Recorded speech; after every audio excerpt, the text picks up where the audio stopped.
chance to hear it, so let her tell it. People on the streets say Sabrina speaks. Tune into the show, she will let you know. Tell all your friends and family.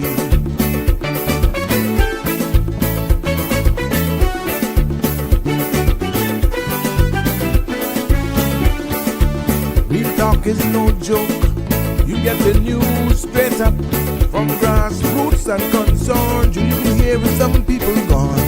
So tell all your friends to tune in to Good evening, Cayman. I'm Sabrina Turner, and welcome to Sabrina Speaks, your daily dose of clarity, truth, and community insights. Every weekday from 5 to 6:30 p.m., we're tackling the issues that affect you, from national headlines to grassroots concerns. Whether you're in traffic or winding down your day, this is your chance to hear it straight and speak your truth. So buckle up, Cayman. We're not holding back. This is the show. We gotta let you know. Now we got to go.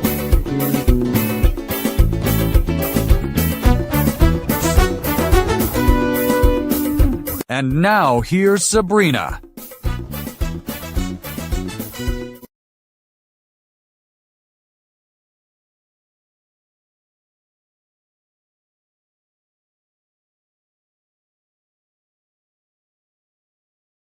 Yes, good evening, Cayman.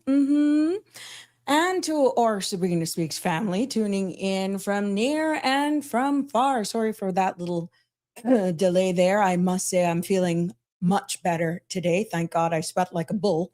That means it's whatever the heck it was is definitely making its way out of my system.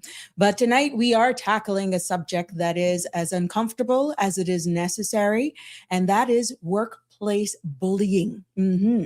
Now, bullying doesn't always look like raised voices or obvious threats. Sometimes it's stubble, exclusion, intimidation, or even the misuse of identity. And here in Cayman, we have seen how nationality can be weaponized, with some employees using their local status to belittle or even isolate those who are not Caymanian.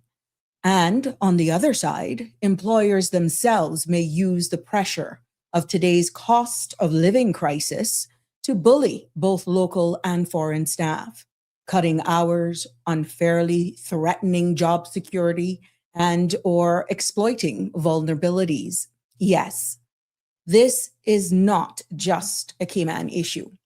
Ladies and gentlemen, around the world, rising costs are fueling workplace tensions, but tonight we are going to explore it from our perspective, right here at home, and while also connecting to the global picture, because that too is a reality.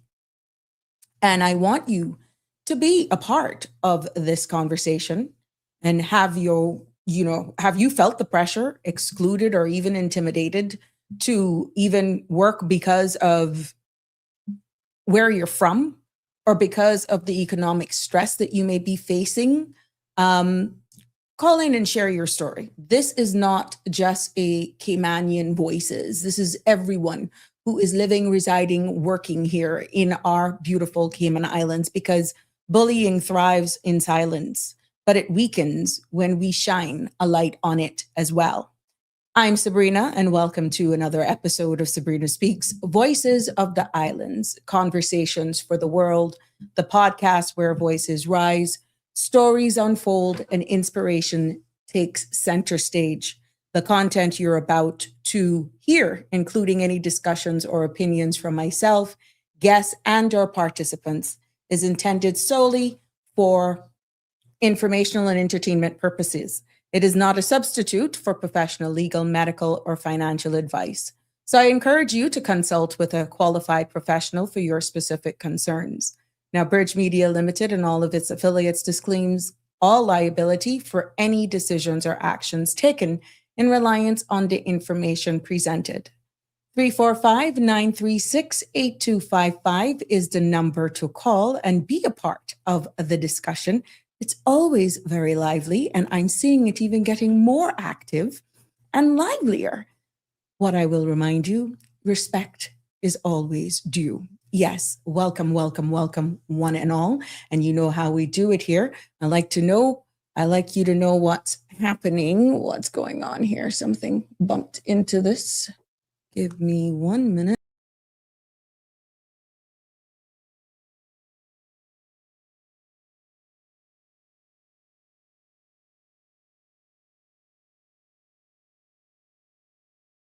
How that looks. Yeah, there we go. Much better. Thank you so much.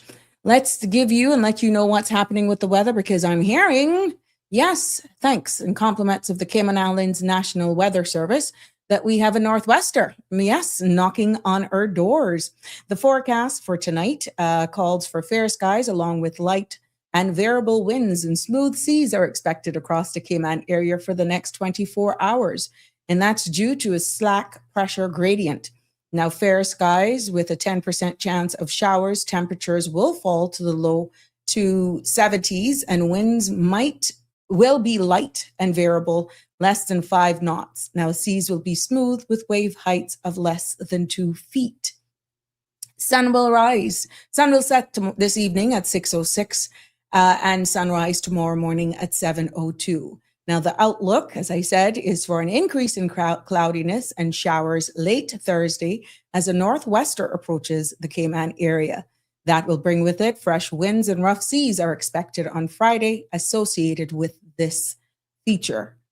Northerly and westerly swells are also expected, and a small craft advisory will be in effect from Friday as rough seas and westerly swells will be expected. Yes, so there you have it right here of what you could be experiencing in the Cayman Islands in the next couple of days. We always welcome those northwesters, especially this time of the year. And I for one, welcome it, because those, when it hot. I don't know about you, but I like this time of the year when we actually get northwesters, don't you? There we go. Yes, we're live on CMR. There we go. There we go. We're live. I was just making sure all of my links went out. So there we go. Yep. I didn't have anybody showing up or popping up on MySpace today for birthday. So please, still, I am celebrating. I it is my opportunity to still send birthday wishes and celebrations out to all of those who I may have not come up on my radar celebrating a birthday today. Happy birthday, happy anniversary, happy whatever it is you want to celebrate. Happy life.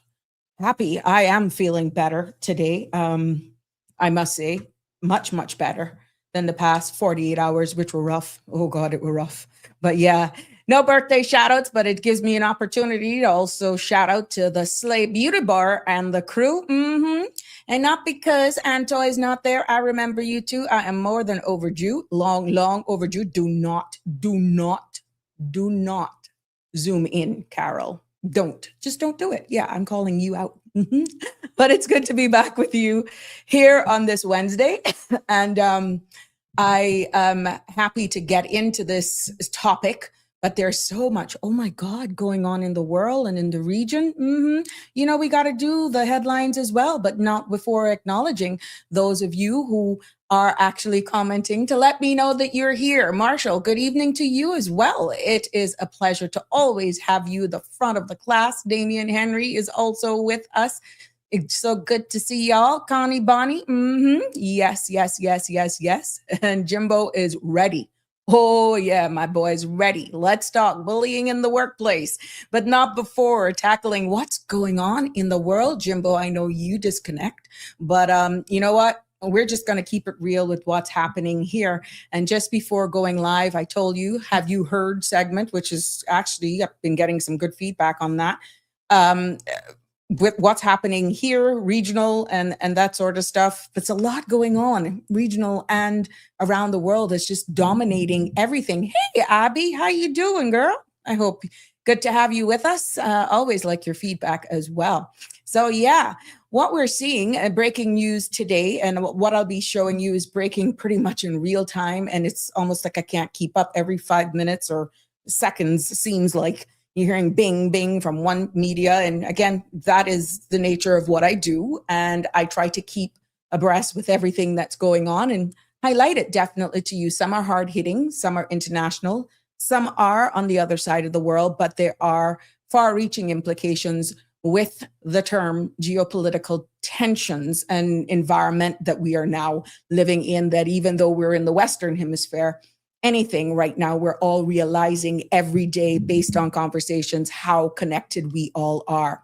But breaking today, we see where the United States and Denmark remain locked in a fundamental disagreement over Greenland's future, even at high-level talks in Washington. And what the reports are coming out are saying that Danish officials insisted Greenland's sovereignty under the Kingdom of Denmark is non-negotiable, while the United States leaders continue to float ideas that challenge that territory's integrity. Now, we see where today Danish and Greenlandic foreign ministers met with the United States Vice President J.D. Vance and Secretary of the States Marco Rubio. And the president continues to push the idea that the United States should take control of Greenland. Now, what we've seen is that the foreign minister, Rasmussen, said any proposal that undermines Denmark's territorial integrity is totally unacceptable. And Greenland's foreign minister, Vivian Motzfeldt, emphasized that the island has its own limits and interests. Now, Greenland is, of course, what we're seeing is that the world's largest island, rich in natural resources and strategically important for Arctic security. Now, the U.S. sees Greenland as a vital NATO and defense, while Denmark insists sovereignty is not up for negotiation. Again, this is being repeated. It's like we're just going to repeat what we are. Quite interesting how those conversations and what we're getting based on multiple media sources are reporting. Now, this isn't just about territory. It's about national pride when it comes to the persons in Greenlanders. It's their national pride, sovereignty, and definitely global power dynamics. So this story, as we know, is still continue to unfold. But one thing is clear, is that Greenland has become the latest flashpoint in global politics. And the disagreement is far from resolved based on the latest reports coming out of that meeting today. But we will keep you updated of everything that's happening there if you're already not getting the updates yourself in real time. Also, have you heard, this was interesting, and it hit home for me because for those who really are close to me will know my mother died at 45 with leukemia. And this is why when I saw this, I'm like, oh my God, yeah, this hurts. And I'm happy for this young man. When it hit home for me, it hurt then, and it continues to hurt, but I'm really happy for this gentleman. BBC News reports that a 28-year-old leukemia patient in the United Kingdom has just become the first to receive a breakthrough treatment on the NHS, and what he has described as a fantastic and very sci-fi. So what it is, right, is that there's a breakthrough in assisting persons who have been diagnosed with leukemia. And this patient, whose picture is on the screen, is known as Oscar Murphy, has an aggressive form of blood cancer. And he was treated at Manchester Royal Infirmary with a revolutionary therapy called CAR-T, C-A-R-T-T. Now, this CAR-T is often called a living drug because what doctors there are saying, the doctors re-engineered a patient's own immune cells to hunt down and destroy cancer cells. And what this is doing is that it marks the first time the therapy has been available through the NHS, that's the United Kingdom's public facilities, making it cutting-edge cancer treatment accessible beyond private trials. What the findings of this is saying that CAR-T has shown remarkable success in patients who previously had no other options. And it's part of a wider shift towards personalized medicine where treatments we are seeing now are tailored to each patient's biology. Can you imagine that? Now, please note, It's expensive, it's also complex, but potentially life-saving for aggressive blood cancers. And we know that there are a number of these disorders out there. But the UK's rollout, what they're doing with this rollout, shows how national health systems can make futuristic therapies accessible. Kudos to them for seeing that. Now, what we're seeing is that you can see that smile on Oscar's face is that he calls it's sci-fi. He's calling it sci-fi because it captures a sense of hope and wonder around this therapy. And for patients with aggressive leukemia, and this CAR T can mean the difference between exhausting conventional treatments and a real chance at going into remission. Now, why again I said this hit home to me on more than one front is that, of course, I lost my mom to leukemia, but it also brings it home. And here in Cayman, and we don't yet have access to therapies yet, because this is, of course, as Oscar calls it, sci-fi. It's new, it's breaking. Therapies like CAR T locally, but patients often travel abroad, we know for a fact, to the UK and to the United States, and for advanced cancer care. So this breakthrough highlights the importance of healthcare access and affordability in small island nations. We have seen persons who are trying to navigate even cynical here, who just wants that hope, that chance. And communication is so key when it comes to accessing healthcare, knowing how to navigate yourself around if you're a cynical patient, or knowing your rights when it comes to insurance, which we've had our experts on here, to be able to actually get access and it's hope. So it raises questions, how do we ensure that Caymanians can benefit from, let's say, cutting edge treatments? Should our health system look more into partnerships, which I know they do, they have it. They are in great conversations and dialogue with multiple facilities, not only locally here with other private facilities, but also international, based on what is available from what's not available. And once people have a fighting chance and they go through the necessary, get the referrals and that sort of stuff, we do our best here to make sure we give the access. So because when the world moves forward, we're seeing this. We need to make sure that our community definitely is not left behind. And it's good to have advocates who can actually know the system.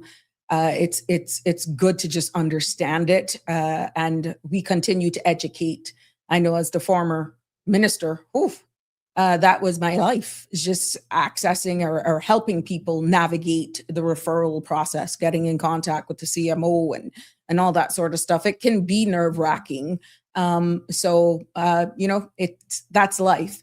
But this story just isn't about one patient in the UK, which is why it hit home to me, because now people definitely have a chance.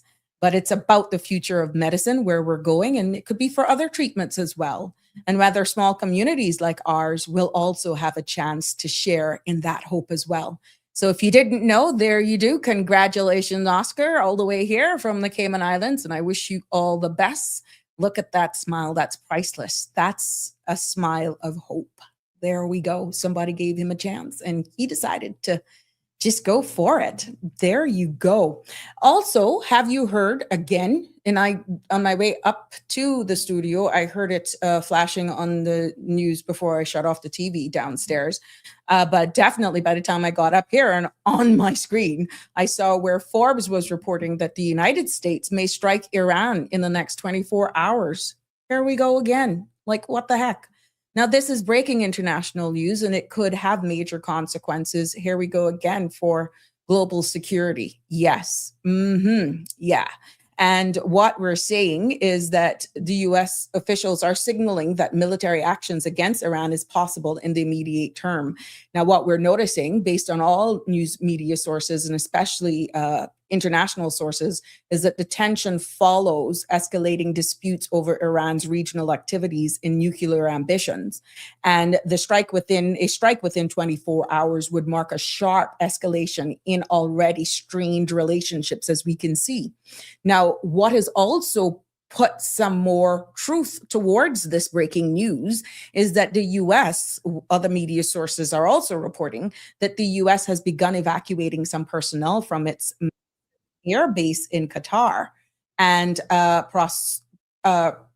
precaution, as tensions in Iran, as I stated earlier, one continues to rise. Now, this military escalation and evacuation signal preparation for possible conflict. And these things have actually been spoken about more so in the past couple of hours, but this is the first time now that it's in your face, hitting all a number of news sites of this imminent reality. And we're seeing the economic impact, should that become a reality, is that here we go again. Oil prices could actually spike, affecting global fuel costs and diplomatic fallout again. We're seeing where allies and rivals will be watching how the US manages this crisis. And some say, well, why are you getting there? Why? I got to report it, because Middle East stability, yes. Any US strike could destabilize the region further, affecting allies and rivals alike, as I said earlier. And when you look at it, Iran is a major oil producer, and conflicts could send global fuel prices soaring. We're seeing it here. It's impacting our utility bills. It's impacting the cost of freight and shipping and all that sort of stuff. We heard that on an earlier show this morning on Sandra's show, where the cost of goods over in our sister islands is through the roof. And one of the things is the shipping cost. Now, I'm quite sure if those people get an opportunity to defend themselves, who operate these cargo things, they will tell you probably what's driving up that cost. I don't know, I'm not speaking on their behalf, is probably the cost of fuel. So geopolitical ripple is that Russia, China, and European nations are definitely watching closely, as any strike could reshape alliances and trigger, of course, wider conflict. Now, right here at home, we always have to bring it home. We may feel far removed from the Middle East tensions, but we can see what's happening here in the region in another story that I'm going to be bringing up here. But global events like this affects us directly through oil prices, shipping costs, as I alluded to, and definitely it could have an impact even on our financial markets. And what we're seeing is that, yes, there we go. I'm going to actually save this and put this up to make it relevant with what I'm saying. So you guys know I'm not talking craziness. It is the actual truth, what I'm saying, out of another source here. There we go.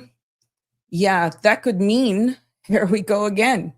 Another confirmation that, a strike on Iran could mean higher fuel bills, more expensive imports, economics uncertainty, and trickle down definitely to everyday life right here in the Cayman Islands, because global events like this affects us directly. But again, here we go. Thanks again for sharing that with me. China warns on Iran breaking. This is breaking news. China says it will protect Iran if the US attacks. So here we go again. Another global big player in this geopolitical space. But this is a developing story, ladies and gentlemen.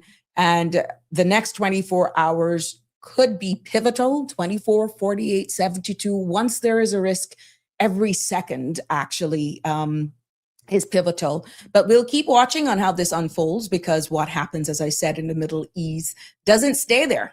It touches all of us, even here in the Western Hemisphere. Of course it does. So thank you very much for sharing that image with me. Yes. And look, another thing that hits home, and I know some of you are going to be worried as heck. You might have seen the story, and if you haven't, I'm going to try to bring this in a synopsis for you. And this has also been backed. CMRTV.com has done an article on the U.S. Visas being halted right now. And guess what? Some of our SIDS, small island development states, are in there. And guess who was also in there? Jamaica. Even the Gleaner has it up there that Jamaica now is one of 75 countries that is included in this. And the United States has announced a halt on these immigrant visas for 75 countries, including Jamaica, as we can see here. And the full list has not yet been released, but early reports suggest that it spans Africa, the Middle East, Asian, Latin America, Russian, and even some of the Somali islands development states, as we can see here, one of them being Jamaica. Now, what we have seen, and so far, what is local is that our Cayman Islands authorities confirmed that we are not affected. We're not on this list. But with no United States embassy here, and we know how reliant we are on US visas, is that we travel to Jamaica. What happens in a case like this when Jamaica is named on one of those as one of those countries, and we have no embassy here, and we remain dependent on regional consular services, and we are told here in the Cayman Islands to go to Jamaica. Now, the suspension really in the broader context of what this means is that it's focusing right now on immigrant visas, green cards, permanent residency applications, but tourist, students, and business visas are not included, okay? And the rationale given at this time is a review of vetting and public charge rules. Now, while headlines focus on the big geopolitical rivals, the United States visa halt is hitting, as we can see, right here closer to home, because Jamaica and right across the Cayman Islands is on that list. And from what we're seeing on regional reports, the policy affects a long list, as I said, of small island development states that with deep ties to the US. And named among those, including Jamaica, is Antigua and Barbuda, Bahamas, Barbados, Belize, Dominica, Haiti, Jamaica, Grenada, St. Kitts and Nevis, St. Lucia, St. Vincent, and the Grenadines. Now, that means much of the English-speaking Caribbean now faces an immigrant visa freeze. And like I said, even though the Cayman Islands isn't here, what does that mean for expected delays in processing going to Cayman should you be caught into this? Now, these countries have strong people-to-people ties with the United States, some of our regional jurisdictions, families, education, healthcare, business connections. The operative word is connections. And what these freezes disrupt is migration pathways, families reunification. You go over there to visit, just get a breather, and long-term employment opportunities as well. Now, it also risks straining diplomatic relationship between Washington possibly and Caribbean governments. So Cayman, even though we're not there on the list, but it highlights the fact that because we rely on Jamaica U.S. Embassy in Kingston for visa processing, and with Jamaica being affected, Caymanians, as I said, could possibly face indirect delays or complications in accessing U.S. visas. What this does, though, my friends, is that this highlights Cayman's vulnerability without a U.S. embassy, so to speak, presence on island, and we're always dependent on regional hub. Again, this is another story that is still developing. However, it reminds us that even when Cayman isn't directly targeted, that global policy shift can expose our very own vulnerabilities. And the key here is that access, excuse me, matters. And without an embassy here, we should even be more vigilant and keep informed with our local media sources for further information and developments on this. Yeah, so my love, this isn't just about geopolitics from what we're seeing here. It's about families, in this case, communities, and everyday lives across the Caribbean. And for Cayman, again, I can't say this enough. It's a reminder of how global decisions can ripple right into our own region. Yeah, so it's real, guys. It's almost a second by second we're seeing these sweeping headlines and realities. I know there was another thing of the United States and freedom of speech with the UK. I didn't get into that, but I will actually look at that other headlines as well. Thank you, my friend, for sharing that with me earlier on. I will look into that, but feel free, 345-936-8255. Share that clipping with me and let's see what we can do with it as well to be a part of this conversation. But it's good to have all of you for those of you who are just joining us. Abby says it's hilarious that he said he wants Greenland so Russia isn't a neighbor, as if Alaska isn't already their neighbor. You know, I saw that last night on a sitcom And I just chuckled to myself, and it's like, one of those moments. Yeah, you got to know geography to really figure it out. And it was quite comical when somebody actually do it as it's one of those late night ones. They were doing it as their opening thing. And Abby, you're quite right. Jimbo Nora says, my sister passed away less than 3 years ago from a rare form of leukemia. It was painful to watch her dwindle away. More painful for her, however, she was a fighter and a champion till the bitter end. So was my mom. And I'm actually going to be 52 this year, Jimbo, and I can't believe I've outlived my mom. Yeah, I was actually scared. I think I shared the story with you guys once upon a time that I was scared to reach 45, 46. I was just petrified because I know I lost her at such a young age. And it was like, oh my God. Yeah, it was in the back of my mind all the time. But here I am. I give God thanks. I do my best to try and keep healthy, even though some of you know what my loves are, but everything in moderation, just as you said, Jimbo, everything in moderation. Barbara G, good evening. It's good to have you here with us, to always have you on board. I hope you're doing fine. Yes, thank you. Yes, she was very young. Mox Jock. Bullying comes in many forms, more stubble than some are even aware of, and the perpetrators are extremely sick individuals. Thank you for that comment. Welcome to the show. Harry, welcome. Good evening to you. Yes, yes, yes. I mean, just totally ridiculous. You can't just ban people from 75. Really? That's almost funny. You see what the man's doing. You do whatever he wants, it appears. Yeah, it's all for us.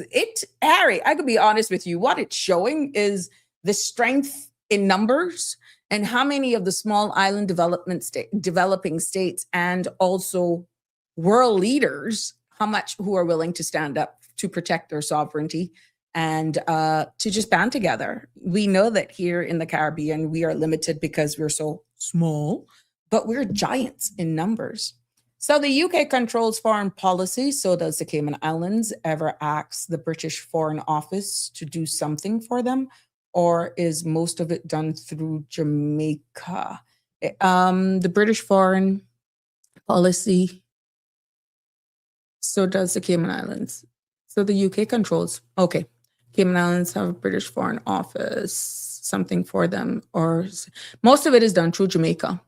And there are good relationships between the deputy governor and the Foreign and Commonwealth Office. But once it comes to U.S. visas, we were always directed to Kingston office. Yeah, we do have a U.S. consular here, for the record, but their services are limited to American citizens. But they don't process visitors' visas, student visas, that sort of stuff. We're referred. Our place to go to, unless otherwise instructed, would be between Kingston is where we go, but sometimes we refer to Nassau, Bahamas. Put the Cayman government just asked London to do it instead of Kingston. Let's see.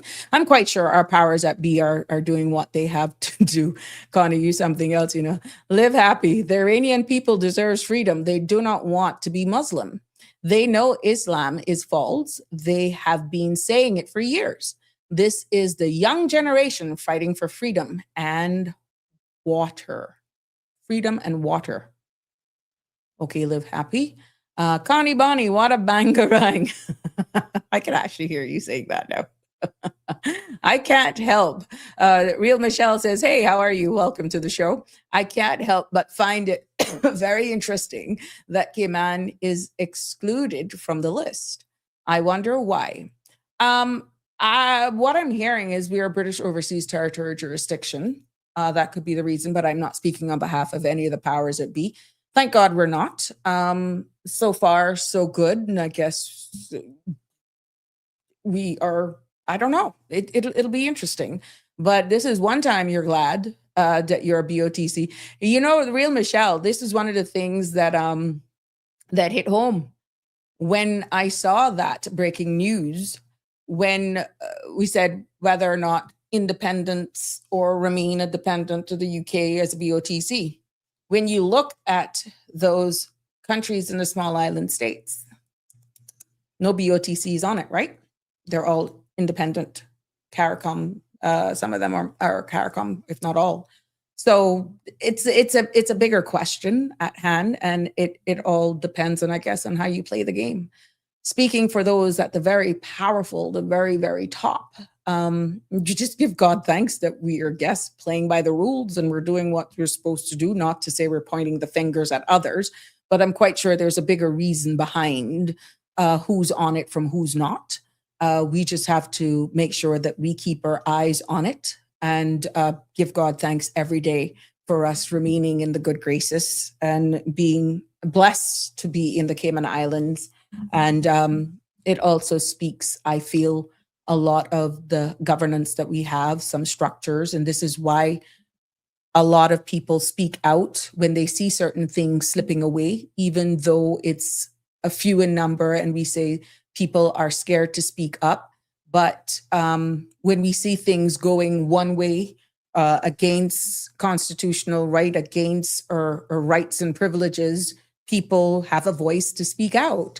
And that's what we should be doing to defend what we have here. But this is one time I am hearing it from even some of my seniors here and those who I have close connection and maintain relationships with me, is that, boy, thank God, here we are. It's almost like we ducking it. That's what we've been doing, the Cayman Islands. We ducking it. Anybody from the Caribbean know that song? Yeah, it's like that's what we're doing. So we got to give God thanks for being here in the Cayman Islands. Proud to be Caymanian is one of those songs now that we play with our national anthem, as all of the turmoil pretty much around us is becoming a reality. And here we are, still standing firm and strong. And I thought I saw an article where it shows where our surplus in or revenues or something. I don't quote me on it, but whatever it is, financially, this jurisdiction has outdone regionally. I think I saw a number of 20 odd % versus some of our other counterparts in the region, small island development states. So things are looking good for us. What we have to do to maintain that is going to take everybody's part. And this is why I thought it was topical today, because as we see hard times, the conversations are still abound with cost of living, how we can get it down. And then it brought us into some stories that are coming out in regards to bullying in the workplace. Yeah, so there we go. But 345-936 is the number to call and be a part of the discussion. And again, welcome to those who have just joined us. Welcome back to another episode today of Sabrina Speaks. We got a hard stop at 7 because we got sports coming on at 7, and I do not want to cut into anybody else's time. And today we're going to be tackling a tough but important issue, and we're talking about bullying in the workplace. Not the schoolyard type. Sometimes it may feel like that, but the stubble, sometimes harsh ways it shows up amongst adults right here in Cayman. This talk is not just for Caymanians. This is for anyone. When I say Cayman, I'm not labeling a nationality to it. You're able, you're willing, if you're welcome to call in, participate, speak your mind. And even if you have suggestions, share them right here, as long as it's done respectfully. And we will maintain decorum here because everybody's opinions matters. But I want us to look at it from two angles. How employees bullies each other, yes, because that's a reality, and how employers sometimes bully staff under the weight of economic pressures. So that's the angle I would love for us to take it from, and you're all welcome to participate and join me, because this is not a me, this is us, and this is why it's important for me to hear from all of you at all times. Hey, Miss Lucille over there in the UK, good evening to you. Thank you so much.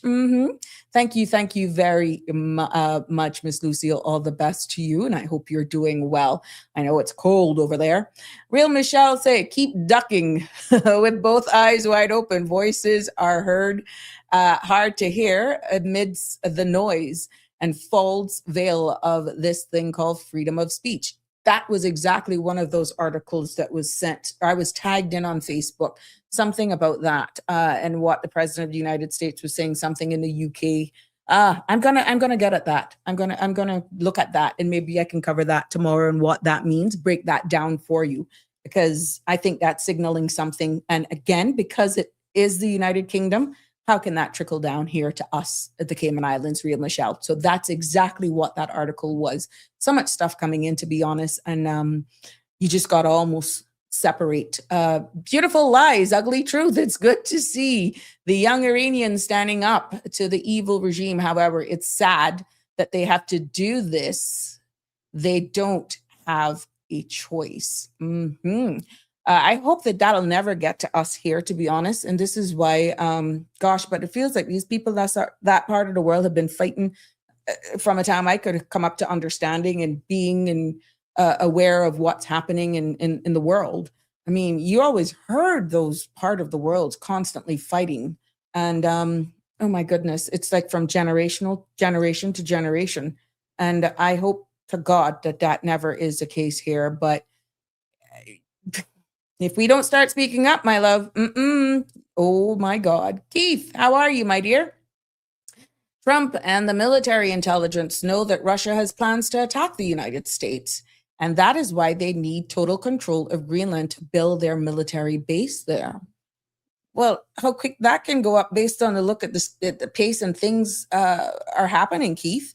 Not to tell you that it's not truthful, but for them to do that, don't they have some sort of a base there already? Based on what I'm hearing from some, I guess to expound it, I don't know. Again, it's a developing story. Let's see how that unfolds. Yes. Thank you very much. Rosie Rose, how are you? Good evening. Happy New Year to you as well. It's always good to have you join us. Harry, what's bollocks? The U.S. has full military across Greenland. I know I saw something. Harry, thank you for confirming that. They do have. The Danish government has even offered to make the base in Greenland sovereign. Yes, Harry, you're right. I saw that. So that was Keith. Yeah, you're answering Keith. Keith, yeah, I know I wasn't going crazy. They actually have a base there already, so it's not adding up. Yes. I know, Michelle. Thank you so much. Thank you so much. Yes, I got it. Sometimes with all the information coming in, I mean, like, oop, that went over. But trust me, I go back over the comments at night as well. And Harry also said, the U.S. has reduced its military presence 99% since 1991. So, interesting. Harry also said, this whole idea that the U.S. needs Greenland for national security is total bollocks, but you said crap. It was made up by the Trump administration. The real Michelle Teresa. Thank you. You're welcome. Now let's get into the topic, and I want you to participate. Some of you comment. I don't mind you calling in. It does help to just keep it in context and to just have another voice there. It really, really helps. I'm going to tell you, I see the UK dropped the digital ID. We covered that the other day. We did that as a breaking news of the Have You Heard segment. Again, that's power of the people. Now, let's start with the employee side of things. And anywhere during this, if something pops up or you have a story to share, please, by all means, join in on the conversation. What we notice here in Cayman is that it is obvious. We're a diverse workforce. We have locals, we have expatriates working side by side, and Caymanians and expatriates so close. Many of us share offices, of course, the construction sites, classrooms, and even hospitals. Whether you are an employee in this case or someone accessing service, I'm going to tell you, based on what we're seeing here in our country, you're going to cross paths with an expat. However, what we're seeing with that diversity can be twisted into division. We're seeing, just like other jurisdictions, where natives of their own country are fighting with their life to protect what's theirs, for respect of their identity, their country, their rights, their citizens, but there's a balance as well. Sometimes what we're seeing now in defending that stance becomes a dividing line. And many Caymanians, we have heard it on many platforms, may feel sidelined. You see it in the workplace. You may feel belittled. You may feel as though you're treated as though, they're less qualified, even though they may have been doing a role for a number of years. Because they don't look a certain way, they don't speak a certain way, they're automatically felt as though you're not good enough. On the flip side, expatriates now, too, can feel targeted as outsiders. And they can feel blamed for taking jobs. We see it. We hear it. Bullying here, as I said in the opening, isn't always loud. It can be an exclusion from even meetings, derogatory and defamatory statements or remarks, or being loaded with extra work sometimes simply because of where you're from. And Caymanians may hear comments that questions their competence or be excluded from opportunities because of stereotypes. How do we strike the balance in defending and standing up for your own rights without being labeled as a bully because you're standing up for your rights, because you may be outnumbered? How do you do that?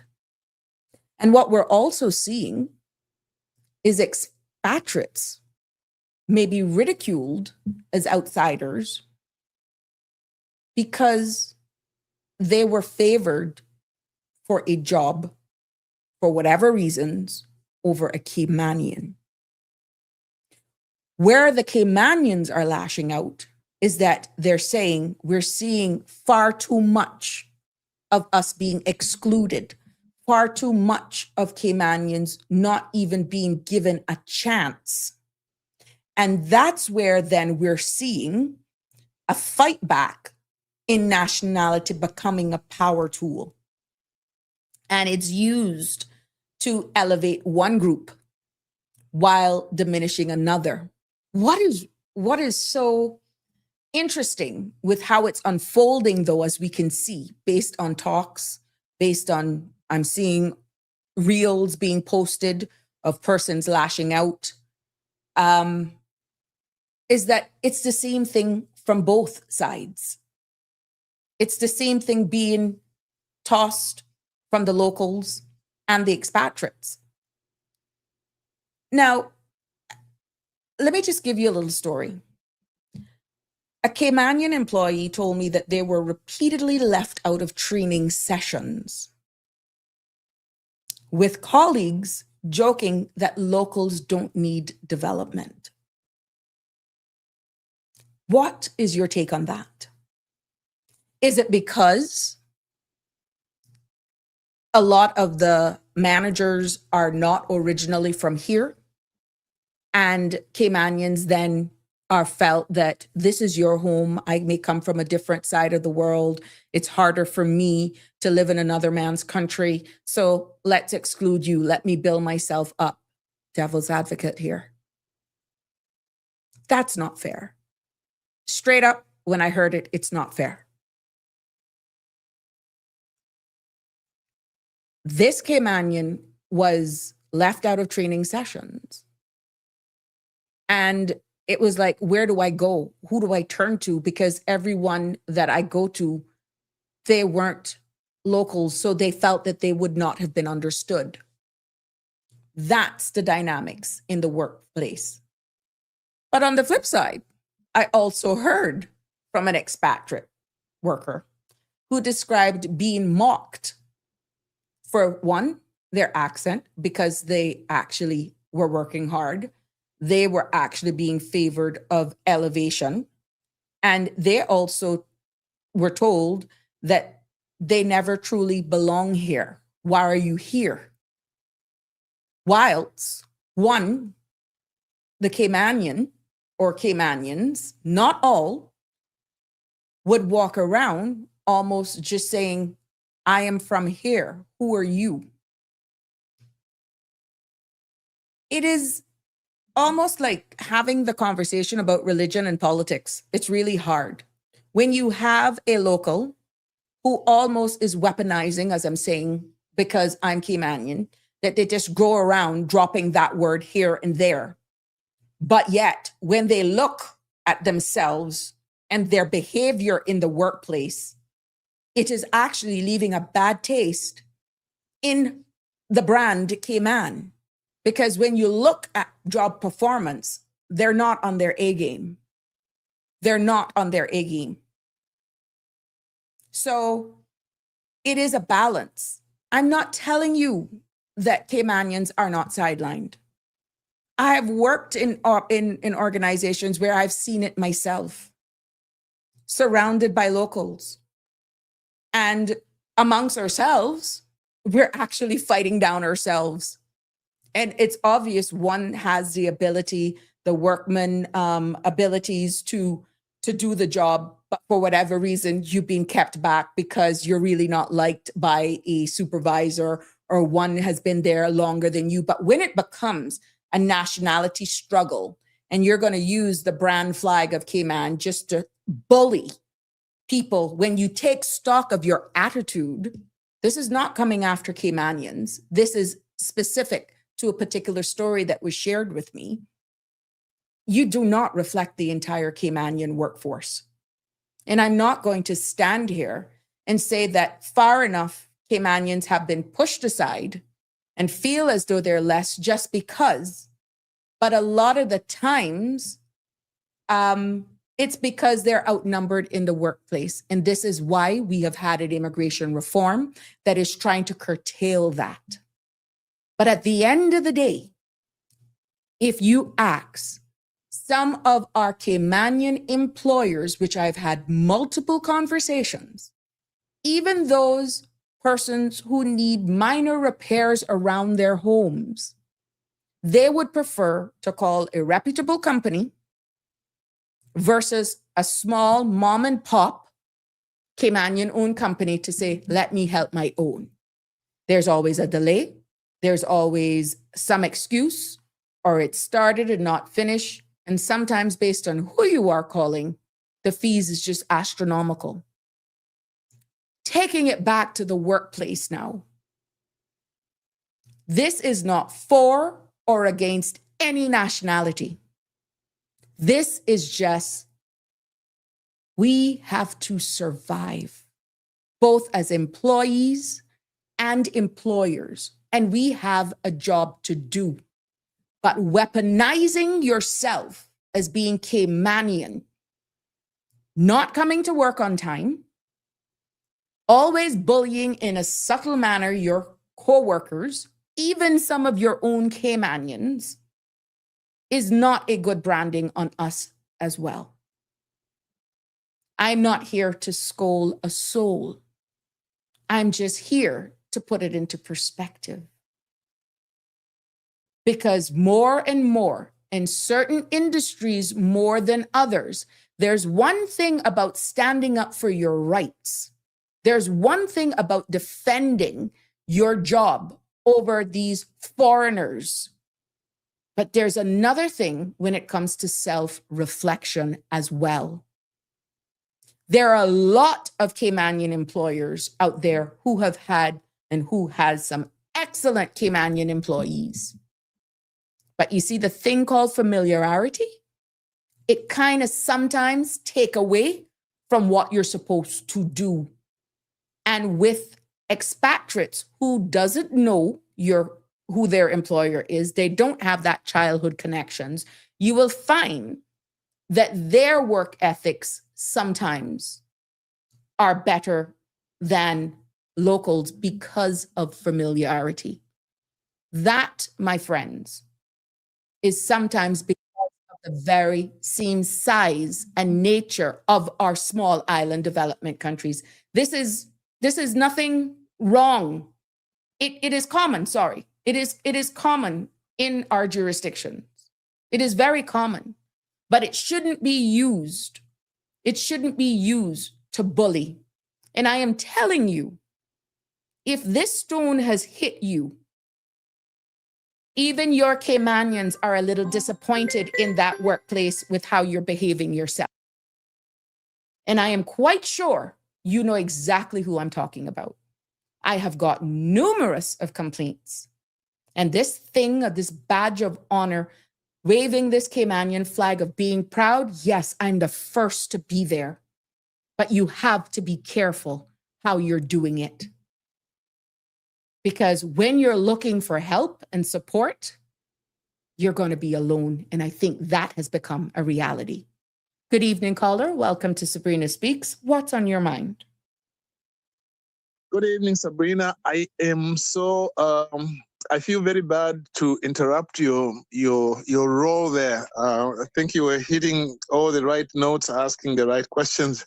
But you did say, well, if you want to call, just call me. Don't be afraid to interrupt me. So I'm just using that little freedom that you gave us. Now, you know, Sabrina, abuse, bullying at the workplace is something which even I, in the past, were not really very conscious of, because there are these things that, for example, certain bosses do, and they do that under cover of, or I am the manager of the office, I have to, kick a little behind in order for the thing, for the department to run very well. Mm-hmm. But then what happens is that a lot of times they overstep their bounds. Uh-huh. And when they overstep their bounds, it then becomes very difficult for people to say, look, you are bullying this particular employee. Why? Because they're saying, no, but I'm just trying to manage. And that's where sometimes it is very difficult to do. For example, there are cases where you've got, I know of one case. This is when I was in the Cayman government. I know of a case where there was one employee who was very candid about their views. Mm-hmm. Okay, you go into a meeting and they say an issue arises, and they say they are very candid, Mm-hmm. Now maybe the head of department might say, well, I really don't agree with that. But sometimes they would be those kinds of people who would throw in a rejoinder. The boss has said what he or she says, but they throw in a rejoinder to disagree with the boss a little bit, okay? Mm-hmm. Just to engage them more. But after the decision is made, they accept the decision, okay? Uh-huh. And yet, when the time came now to assess that particular employee, under the category which says something like, does this employee respect the hierarchy in the office? Mm-hmm. They were assessed as saying, oh no, this employee doesn't respect the hierarchy in the office. Do you see? Right. Just because you are being candid, that now is being viewed more or less as you are being insubordinate. A Even troublemaker. if once the decision, a troublemaker, and yet really you are candid, and sometimes you can push your boundaries a little bit, but at the end of the day you are expressing a view, and once a decision is made, you accept the decision. So to me, once you accept a decision, you shouldn't be assessed as not respecting the hierarchy. To me, that is office bullying, because then what you are trying to tell the other person is, well, look, I mean, I don't like your views. And I think that's a problem. And one of the issues with that is that it's very difficult to deal with. Mm-hmm. Now, I don't recall in the Cayman government whether you could appeal an assessment. I know in one organization I worked in a very, very long time ago, once an assessment is made of you, and if you think there's something in there that amounts to bullying or which you think is not fair, there was a provision by which you could appeal your assessment to a small committee, and they could, look at it again and maybe give you a better assessment. But I don't recall that in the Cayman Islands there was that possibility. Mm-hmm. The other thing is what I have seen in Cayman, and I think you've alluded to that a little bit, is that when a Caymanian is being bullied in the office, I have found that they do not enjoy a lot of protection, even from the Caymanians who might be their boss's boss. You understand? Okay.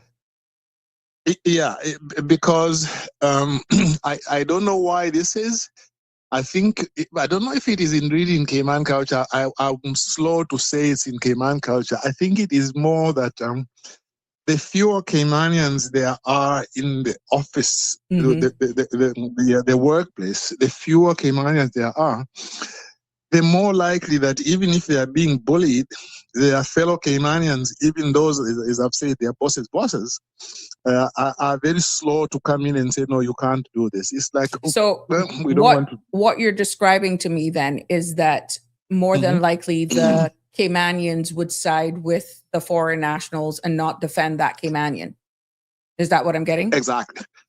What happens now for balance when what I've constantly been getting reports on is that in this particular case, this is why I'm trying to bring a balanced discussion.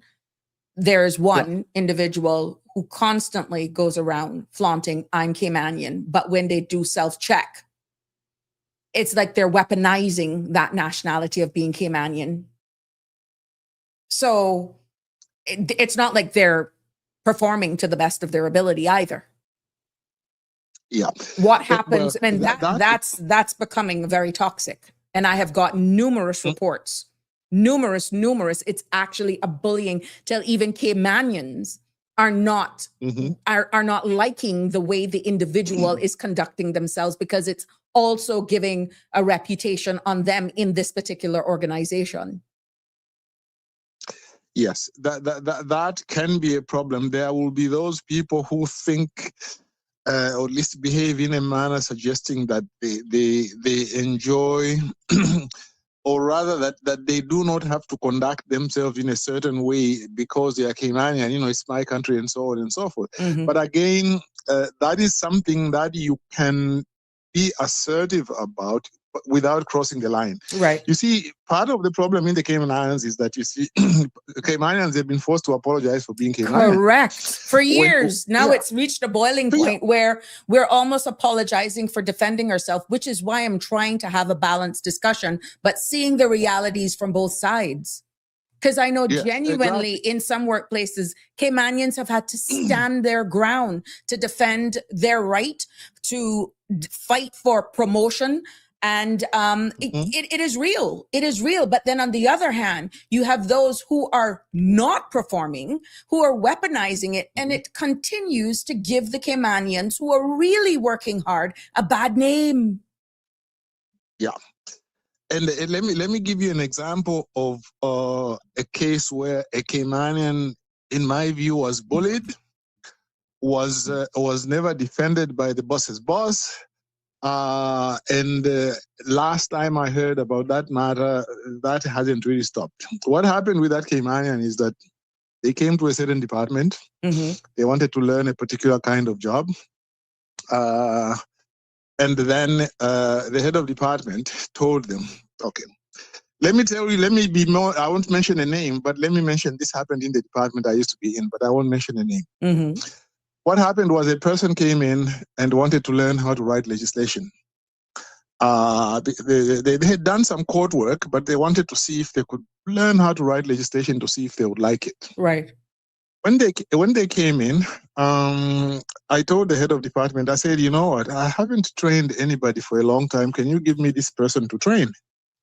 Now, again, not out of personal aggrandizement, Sabrina, I've got a very good background of training people in legislative drafting. Right now, I train lawyers in Canada how to write legislation. I used to go to an institute in Rome in the 90s called the Institute of International Development Law, where I used to teach legislative drafting. That's how I first met my first Caymanian, who was Julian Banks, the late Julian Banks, who was the wife to Loxley Banks' wife. Okay, Mr. Exactly. Who's I believe a sister to Woody Da Costa and so on. But anyway, So what happened is, so I do have a background without going into much detail, and I write a lot about that internationally as well. So I said, look, give me this Caymanian to train. You know what the head of department said? The head of department said, no, you can't train this Caymanian. I said, well, but why not? You know what she told me? She told me that I was not fit to train anybody. Just to block With you from training that Caymanian. That was exactly. a block. I mean, that was, without, again, self-aggrandizement, I have achieved more as a lawyer and as a trainer, as a drafter, more than her. Without, I wouldn't even get into it, more than that head of department. But now, because I wanted to train a Caymanian, suddenly now, you are not fit enough to train a Caymanian. But of course, the reason was because they just wanted to keep it down. Now, as if that was not enough, then she told the Caymanian, we want you first to go and get a master's degree in legislative studies before we start training you locally. Now, in fairness to the chief officer who used to be there, the chief officer said, look, yes, this person, we can provide an opportunity for them to go and train and get a master's, but surely that shouldn't prevent them from starting to train in the office. That looks like you, but to be fair, that was a status holder chief officer. But the head of department refused. We are not going to train her. Mr. Sinamba is not going to train her. She will have to go and get a master's degree before we can start training her. Now, you know what is the most stupid thing about that? This same head of department who was telling this Caymanian that you need to get a master's first, she herself, the head of department, doesn't have a master's. Okay. Yeah. So you don't have a master's, you can even become a head of department. How can you say that somebody who is just starting to train, that you can't even start to tell them how the job is done until they get a master's degree? To me, that is office place bullying. You are bullying the person. Which leads to, how do you defend that when it's your own? But yet we're doing sweeping legislation to protect it, but the behaviors then kind of questions our own survivability. And then you will have some who weaponize it, which goes back to the conversation. Yeah. And to me, it's good that you mentioned that, because what happened is when this thing came to a head, this Caymanian then complained to the boss's boss. I won't mention which particular boss's boss, but complained to a particular boss's boss. You know what that particular boss's boss said? Said, you have to accept the management decisions of your head of department. Now, to me, that's ridiculous, because to me, the boss's boss, who was Caymanian, should have said, hey, head of department, one, we have a policy in the government that Caymanian must be trained. So you have no right to tell somebody that they cannot be trained until they do X. And therefore, I'm giving an instruction to you, can this person be trained? As far as I'm concerned, the person who has offered to train this person, from what we see from their resume, they are fit to train. I'm giving you an instruction.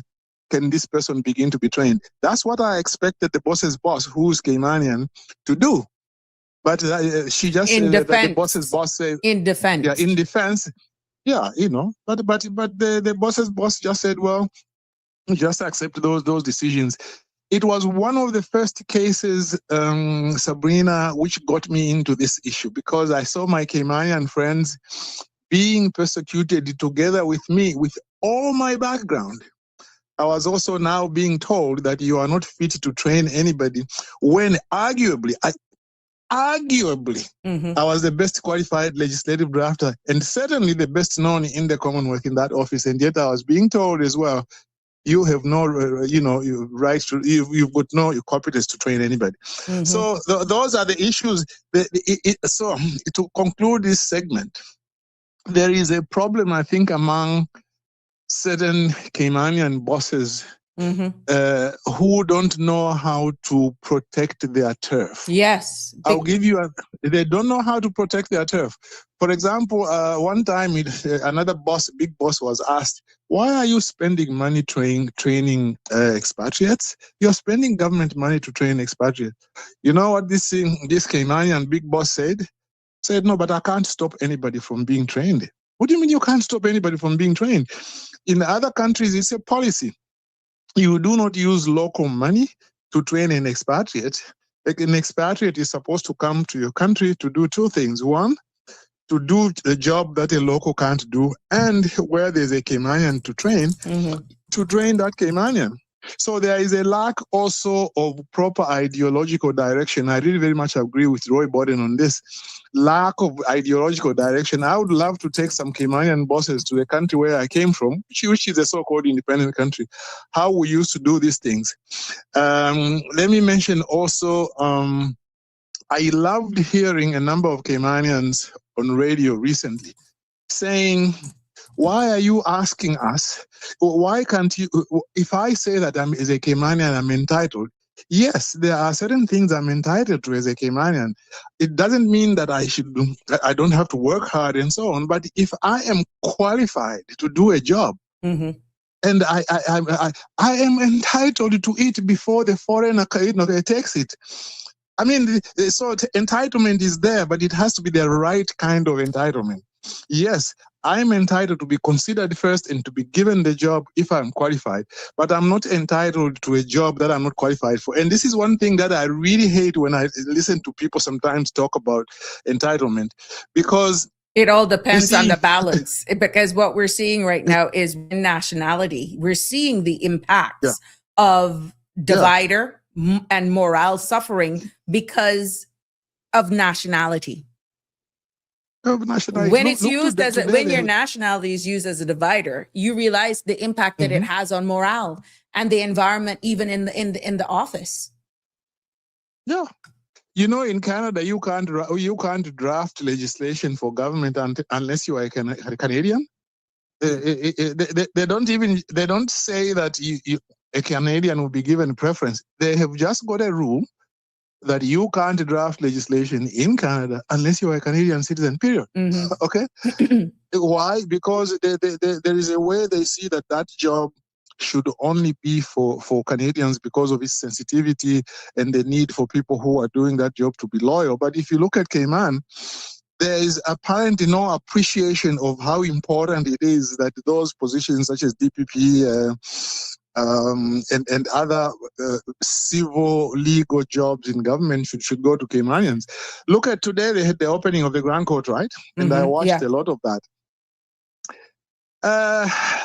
It didn't look like you're in Cayman. It looked like you're either in England or in Jamaica. Okay. So would you be surprised if some of those people there would bully the local people? They are likely to do that because they are now the majority in the workplace.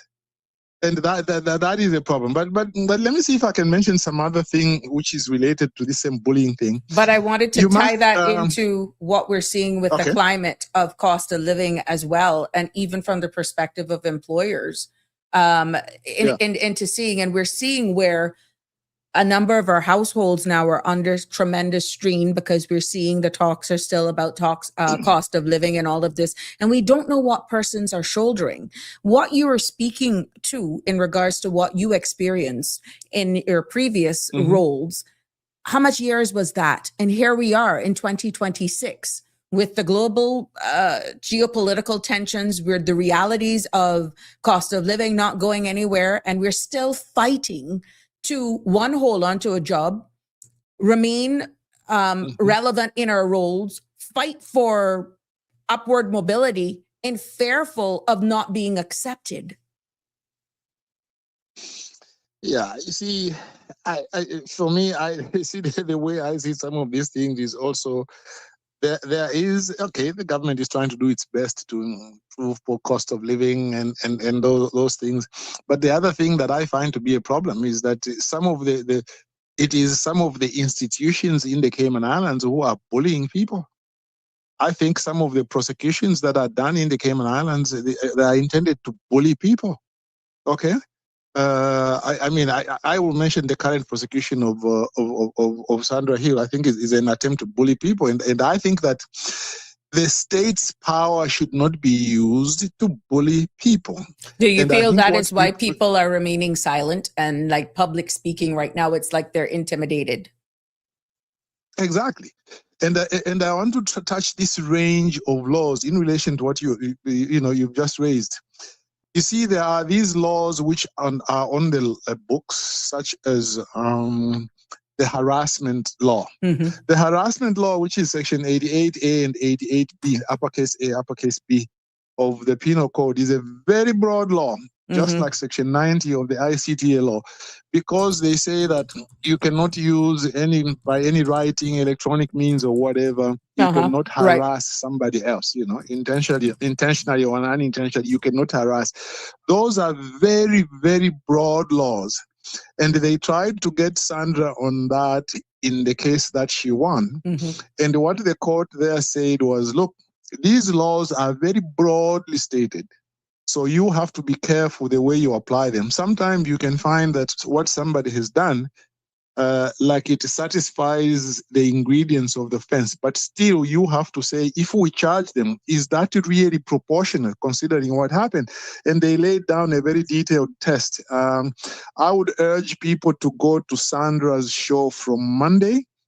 In the last 15, 20 minutes, she had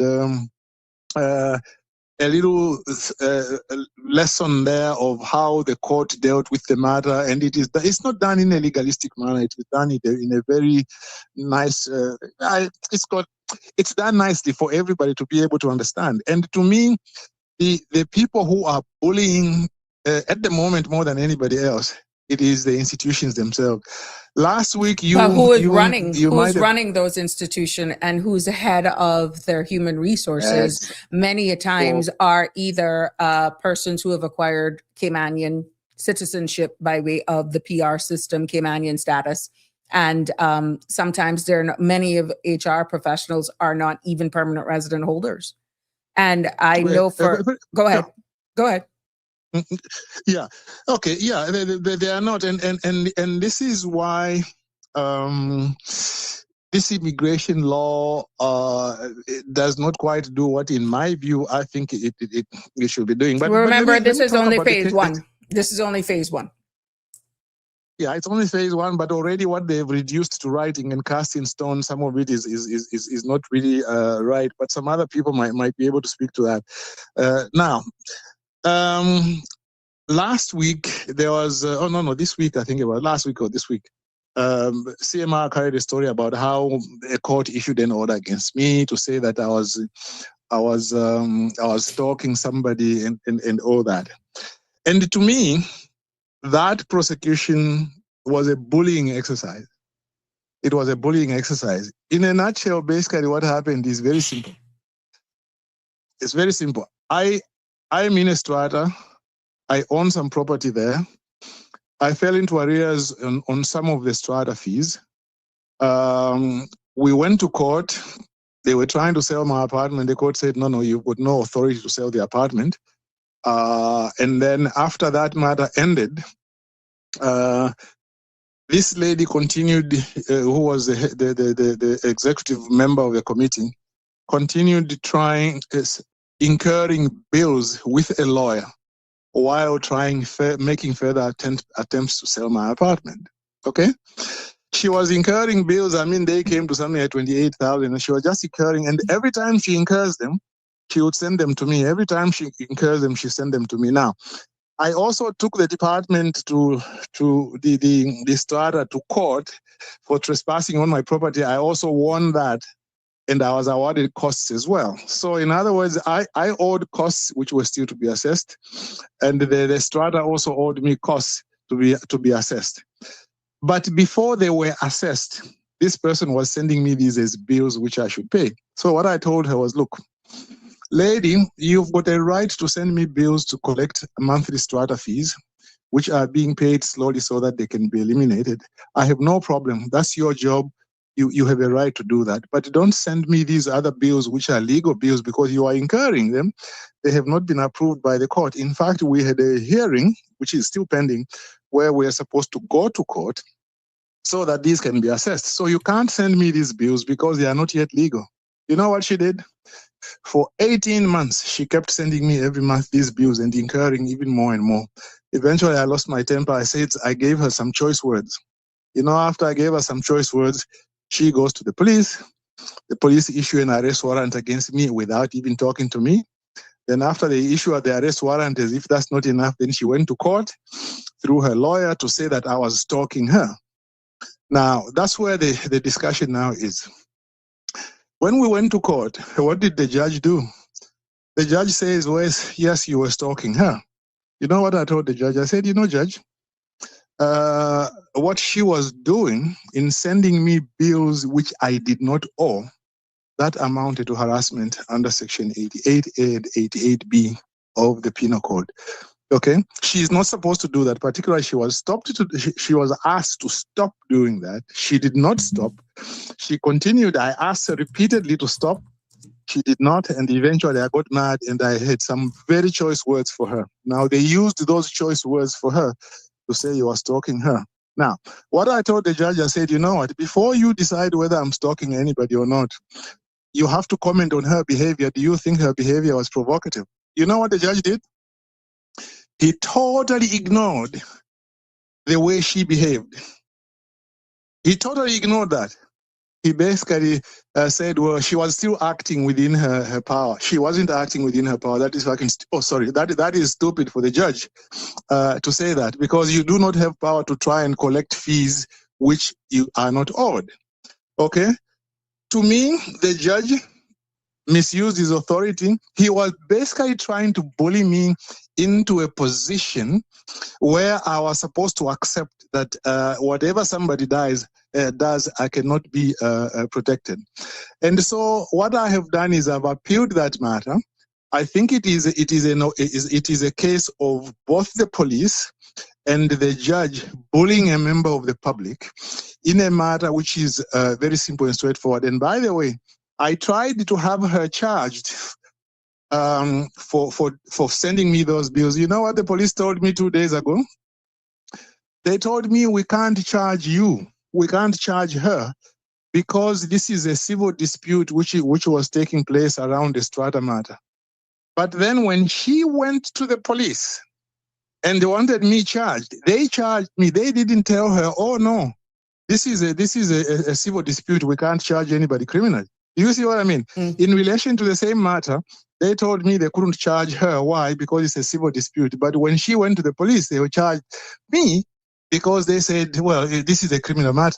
Do you see? To me, that's bullying. Oh, wow. You are misusing authority. And at the end of the day, basically, what I ask people in Cayman to do is this. Are you happy with this range of laws which are very broadly defined? Harassment under the Penal Code, harassment under the ICTA law, stalking under the stalking law, which are very broad and can easily be used to bully people. Are you happy with this? And are you happy with a judge who will look at a matter? After they look at the matter, they only look at what you did. They do not look at the other side, that the other side was being passively aggressive. Mm-hmm. Okay. And I ask people that in a case like this, don't look at the morality of it. The morality of it, maybe you might disagree with me that maybe I said things which were really very strong language, but that's the morality of it. There was a question. There was a question being asked. How can one stalk someone when they don't live here? Denver asked the question. Well, that's another very good question. In fact, what happened was this part around the strata, it ended in May 2025. It ended after this lady sold out her apartment and then she left the apartment. So I had no business to deal with her. She had no business to deal with me. That was in May last year. And since then, she never sent me any email and I never sent her any email. I never contacted her in any way. But do you know when she got this stalking order? She got it in December. In other words, 7 months after.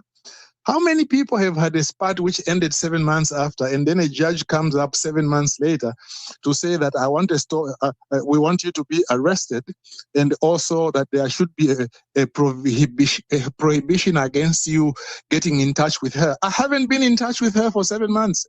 Okay. And she hasn't been in touch with me for 7 months. Do you see?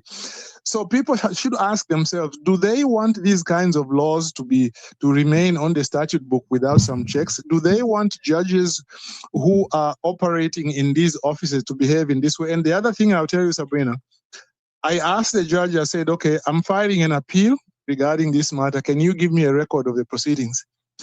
They told me that they did not have the Zoom recording, the video recording. They did not have any audio recording. They did not have even a handwritten or typed written recording. They did not have even judge's notes. There's absolutely nothing. Mm-hmm. And that is contrary to the law. Under the law, it says that the Grand Court is a court of record. A court of record means everything must be recorded. Mm-hmm. I mean, there are so many things that are wrong with that. I think that the government should issue some directives regarding how to prosecute cases of this nature. I think, for example, Mr. Balika, in all honesty, sir, in all honesty, your question lies, how can the Caymanian think that these legislations that you're alluding to that is so broad if we're satisfied? How can locals know whether or not they can be satisfied or not when many a times, first time ever, line by line, people are even aware in our society of what some of the legislation really say? It's only recently that we're actually doing this line by line. So what you are actually referring to, really, unless you're a learned person in the legal field, and you now in your particular situation is being in this matter, you're looking at legislation for what they are, with maybe the exception of Denny and maybe even Siobhan with certain things. You understand, the common Caymanian is not going to even be aware of what some of our legislation says and the implications that will have on them, how wide open, the amount of loopholes that are there. And we're the only ones that are really putting the spotlight on a lot of things based on some of the subjects that we're covering. Hence, I started to do the informational civic engagement education on the Constitution. Yeah. You see, these are the things, because you see, a lot of us will only get to know about them maybe when it happens to us. Exactly. But otherwise, these laws are like a loaded gun, which is out there and can go off and shoot anybody and at any until time. you need to be defended, to stand for your rights, you lash out, not even realizing lashing out may actually be used against you, defending your own stance because of how loose, how broad of interpretation a piece of legislation that you're thinking is there to protect you is really wide open. May the best man win, be it the defense or the prosecutor. Yeah. It's who gets the best argument at court that will determine the outcome. Who determine the outcome? And what I'm disappointed with in relation to the public authorities is also that they appear not to have taken seriously the guidance which was given by the Court of Appeal in the Sandra Hill case. In that case, they were very careful. They said, you know what? Even if something appears to fall within the letter of the law, you must remember that those rights, the fundamental rights and freedoms under the Cayman Constitution, generally speaking, are protected by the they are buttressed by the European Convention on Human Rights, the decisions of the European Court of Human Rights, the decisions of the European Commission on Human Rights. So they say that you must always ensure that you are applying them proportionately. Instead of the government now trying, for example, to prosecute Sandra under another section just to see if they can maybe have a different result, in my view, what they are charging her with now is not fundamentally different from what they charged her with earlier, because it's harassment. Earlier, they charged her with under Section 90 of the ISTA law. Now they are charging her under Section 88A or 88B of the Penal Code. But both provisions have to do with harassment. So to me, whatever principles were enunciated in her court case, they would apply to prevent the prosecution which they are trying to do against her this time. So if the court has already given guidance on it, what government should do now is issue maybe a circular or some further amendments to the law to say that these laws must be applied in accordance with the European Convention of Human Rights. Mhm. But rather than do that, what they are doing now is they are ignoring that guidance. They are trying to gamble now to bully somebody and to say, well, let's see if we can charge her under a different section and see if we are going to be successful. To me, that is wrong. Once the principle has been enunciated, then you must know that it will apply generally to a certain class of legislation and ensure that you protect people. Mhm. That's why I still believe as well that I don't know if they have this yet. There is need for a proper guidance, a proper manual to guide how prosecutions are done. I can tell you, Sandra, I believe I'm capable of distinguishing moral issues and legal issues. They should never have charged Mr. McKeever Bush on certain of the offenses they charged him. Like the last one, which the ladies wanted to withdraw the charges. They said, we do not want to proceed with this. But somebody in there wanted him so bad that they charged him. Now, I believe he shouldn't have been charged with that. I also believe that his earlier case of him fighting with a cell phone with some lady there, I do not believe that one they should have charged him either. That was a 50-50 and so forth. So there is need for proper guidance on how you charge people. Because I don't see, for example, one case which I really keep citing is a case of a paralegal in the portfolio of legal affairs. A lady I knew a little bit, didn't know her very well because we were in different sections. They charged her with withholding a file because they said, she held the file for more than 6 months. It was involving her son. And as a result, the period during which the son would have been charged for a certain offense expired.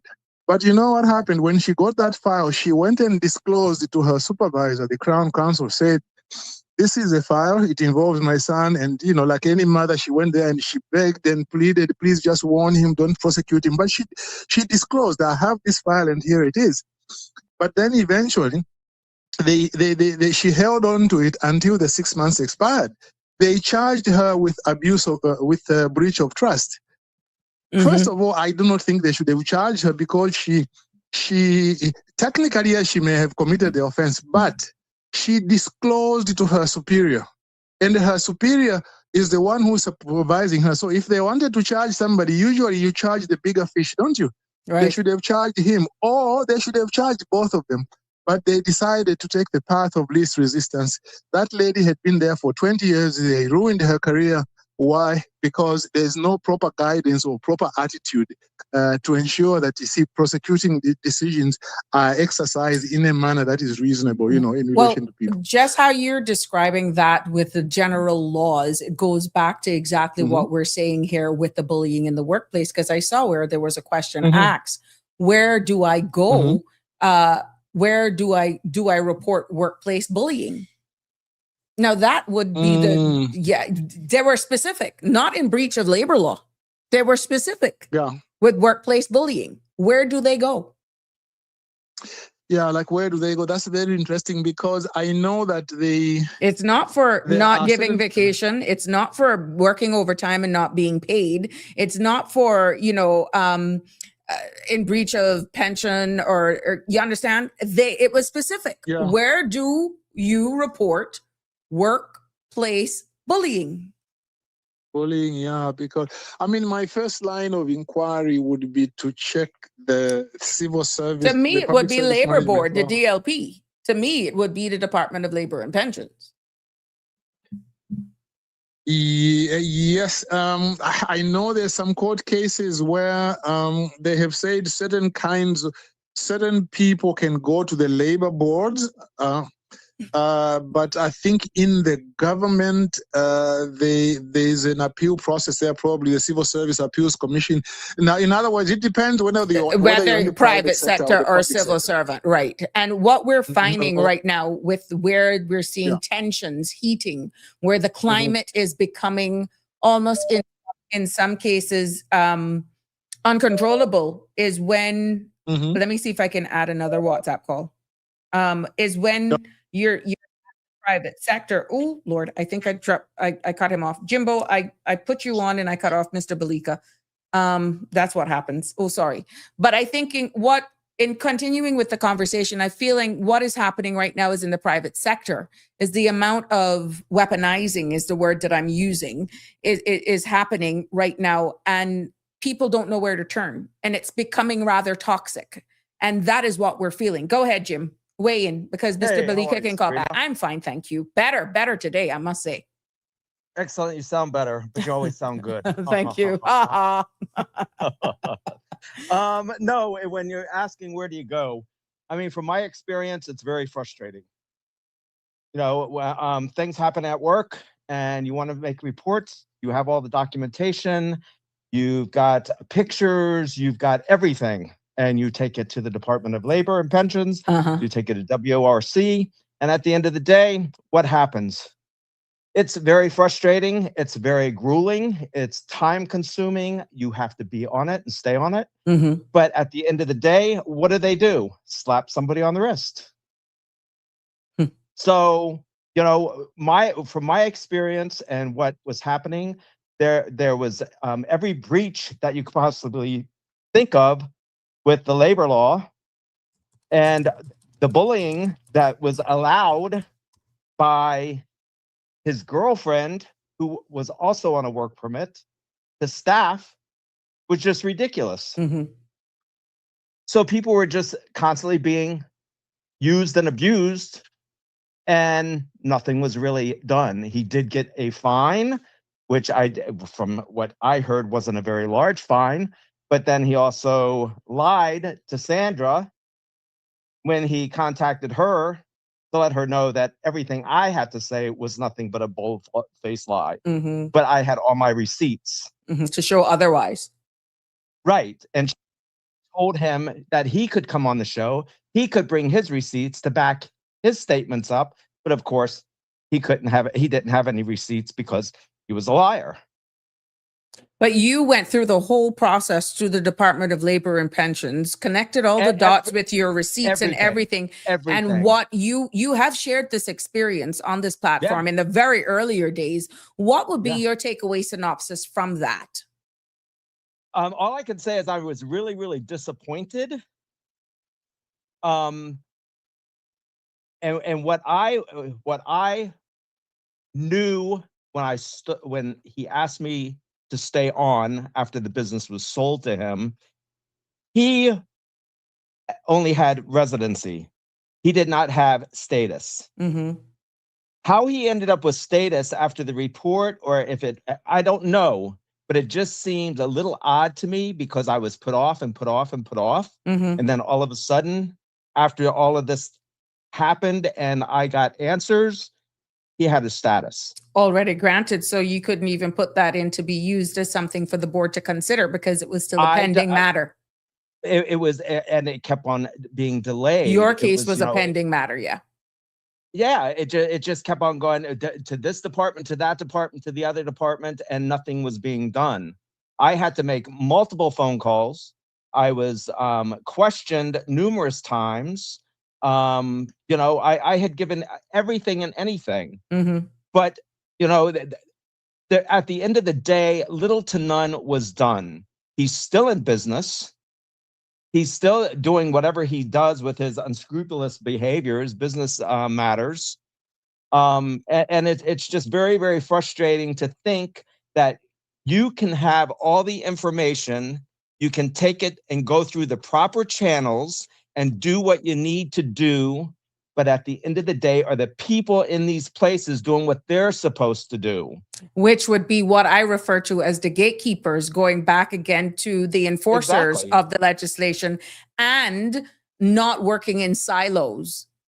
Because if there were communication between one department to the other, what I'm getting from what your story is that maybe that pending application would have been deferred, but then that would have should have been as it should have been based on the first time I reported it. But look, Jim, here we go again.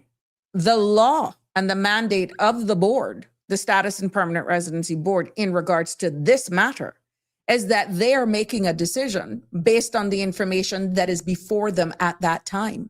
So if you have glowing references and the board at the time of decision making is unaware of what is transpiring, can you blame them for making the decision that they made? But I'm just asking the question. right, that's where I brought it up to the officer at WRC, that the computer system should be able to talk to each other. Correct. But they say it's privacy matters. Freedom of It's information, and yeah. Right. And even after it was settled, I couldn't even get anything from FO, what is it called? FO. The FOI, under the Freedom of Information. Yes. I couldn't even get any information on from them what the finalization of the situation was. Mm-hmm. Oh wow. I mean, I wasn't in any grievances on my behalf. It was for the staff that was being treated unfairly, not getting their overtime, not getting treated the way they should have been treated.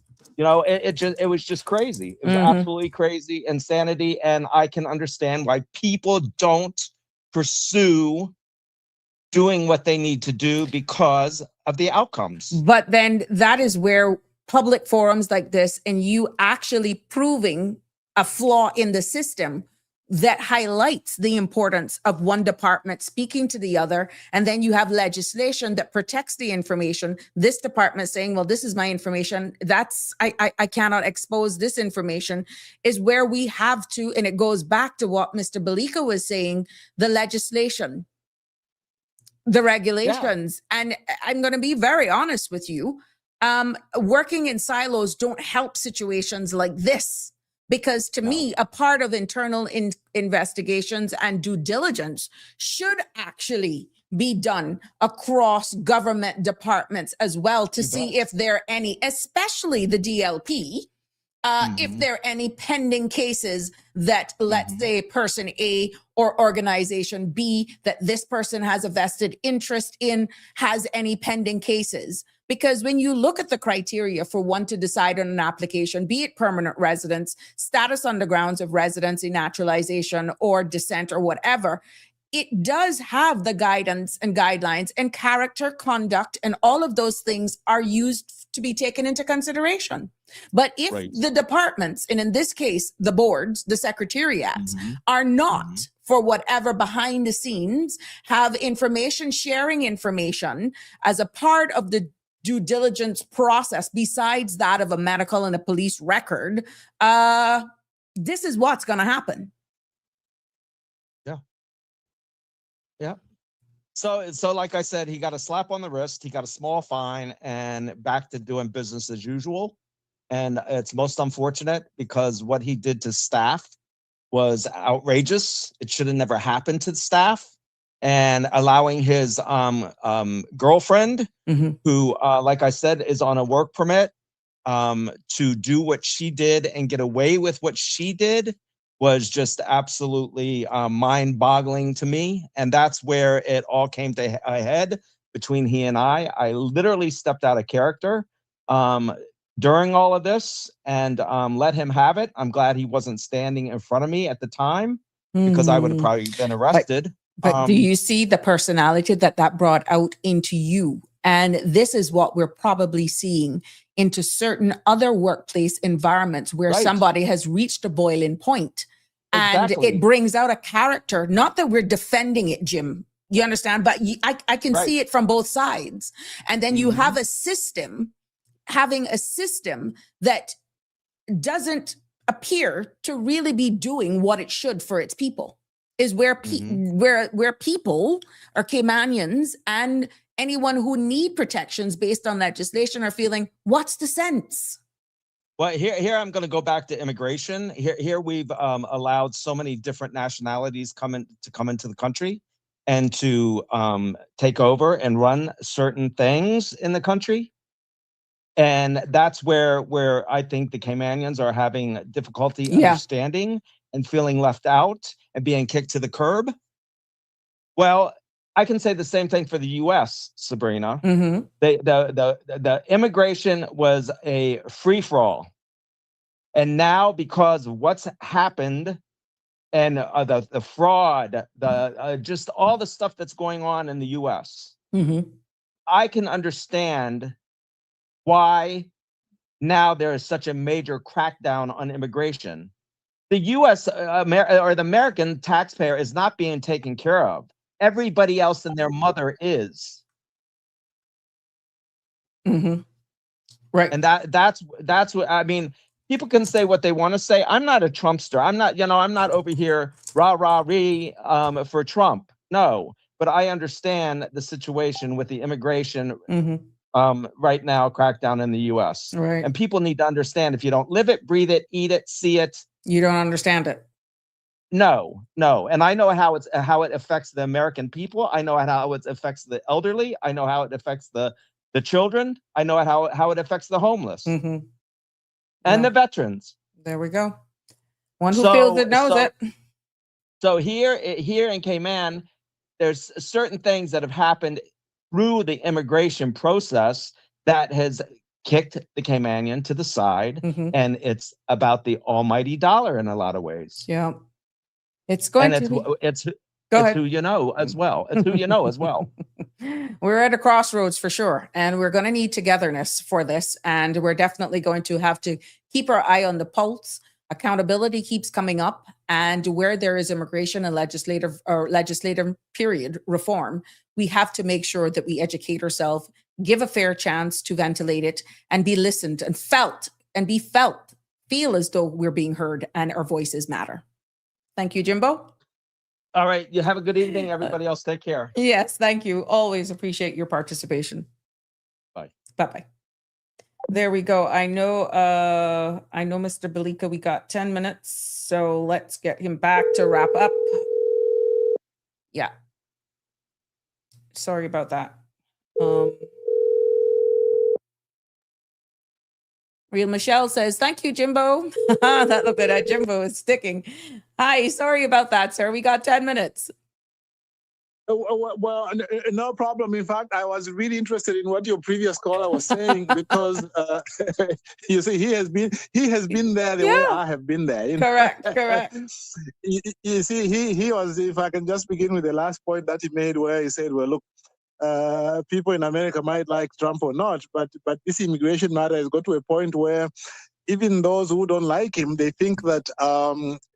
There are aspects of that which is doing right. I'm not quite sure that some of the things happening on the ground are great, but in terms of his approach to get tough on it, you see, in the States, for example, you have got people who, like particularly people in the Black community, who maybe because they were a convicted felon once, they therefore lose entitlement to social assistance. They lose entitlement to cheap government housing and so on. Okay, and yet maybe they might have been found only with a joint, that kind of thing. And yet you get these people who come in, just walk across the border. Okay, some of them are not really genuine refugees. They are just looking for a better life, that the way we all try to do. And then they are put up in a hotel at government expense and living freely, while people who were convicted of a little offense maybe 10 years ago, who are American citizens, some of them who are the so-called FBAs, Foundational Black Americans, they can't get social assistance. I mean, that is why some people, even in the Black community, Trump increased his vote from the Black community from the last election because of that. Because immigration, at the end of the day, people always want to ensure that their local people are given preference. Now, the other thing that he mentioned also, the frustration about this person who, in the end, after all these misdeeds, ends up now applying, I think it's for status and so forth. I have seen that. Well, in this case, that one got through. In this case, that one got through. Yes. I know one case of a famous person, again, I won't call a name. This was a lawyer who stole more than $100,000 from their partner. Their partner was Caymanian. Okay? They stole it, and the Caymanian lawyer had the receipts, okay, to show that this person has stolen money from her. And the Caymanian tried to have this person prosecuted. The police refused to prosecute him until finally he applied for status, and he got status. Oh, Do you see wow. why I said a lot of people are frustrated? Yeah. Yeah. In the end, the matter just fizzled out. That's why when in Cayman, it is very important that Caymanians, to the extent possible, I know the birth rate is great. To the extent possible, they should be allowed to get into some of these very senior positions. Look at the judges, for example. I spoke earlier about how the opening of the Grand Court looked like it was in England or in Jamaica. I'm not saying that the people who are there have not done a good job, but to me, I think that Caymanians have been actively kept out of certain positions in the judiciary. That's why I was so disappointed that in the new immigration laws, they have said that they want to exempt, or they will exempt people in the judiciary. In other words, if you are an expert judge and you are appointed today, and say you are 45 years, 50 years old, you can stay in that position if you want until you are 70. You brought that up during the Caymanians. Exactly. Where are the Caymanians going to get jobs? And what happens in the judiciary is that, you see, they keep Caymanians out of being judges, but then they give them these other administrative jobs or some lower jobs, really establishing that Caymanians are lower class people.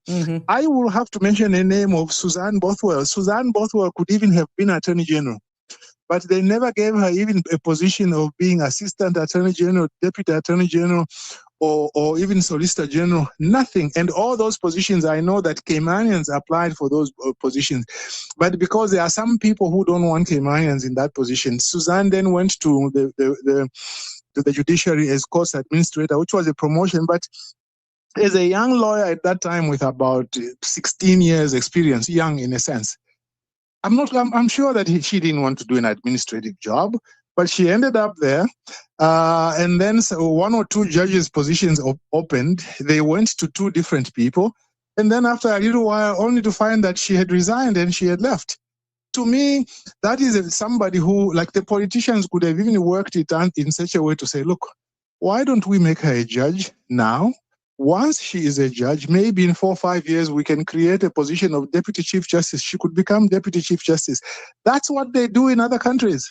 Okay, but we in Cayman, there's not a sufficient appreciation of that. You could even amend the Judicature Act to say that whenever applications for jobs of judges come in, if a Caymanian is qualified, they should be appointed, even if the foreign person might be more qualified. You see, this is the thing I always tell people. I've never met a Caymanian, and I don't think I'll ever meet a Caymanian who tells me that they want a job they are not qualified for. No. Whenever Caymanians talk about give us preference, they are not saying give us jobs we are not qualified for. They are just saying, look, if I am a Caymanian, I've got 5 years experience, I've got the degrees you want, and there are no problems, I'm not a terrible drinker or I over socialize, all the reports are good. And I have, for example, if you require 5 years, I've got 10 years, why don't you give me the job? Even if there's somebody in from the UK with 20 years experience. The country I came from, I became a head of department at the end of 10 years experience. If they had said that I should compete with some of the people who were from England, from India, from Nigeria, I would never have been a head of department. But once they were satisfied that they sent me to England 5 months, I learned how to write legislation. I had also some litigation experience. I was a prosecutor for a little while. I went to Canada to do a master's in legislation.